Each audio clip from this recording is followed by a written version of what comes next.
এই দেখেন আমার ছোট ভাই আজকে সামনে খানা নিয়ে বসে, ফ্যামিলি নাই, নিজেই পাক করে নিজেই খাই। কত কষ্ট, এই কত সুন্দর উৎসাহ খানা খাইতেছি। দেখেন এই যে পান্তা ভাত, সস, পেঁয়াজ, মুচ, ডিম, শসা। এই দেন আজকে দুপুরে খুব রোদের তাপ, এই খানাটা খাইতেছে আমার ছোট ভাই খুব মজা করি। লবণ দিয়ে, শসা দিয়ে, পান্তা ভাত দিয়ে, ডিম, কি খাওয়াটা খাইতেছে দেখেন সে ভাই।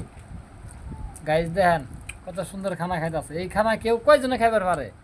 আল্লাহ কয়জনে মিলে দিবার পারে এই খানাটা কন? এই দেখেন পেঁয়াজ, মরিচ, ডিম, শসা, এই দেখেন খাইতেছে ভাই। খুব স্বাদ লাগতেছে নাকি তোমার কাছে? ভালো লাগতেছে? ভালাই, ধন্যবাদ।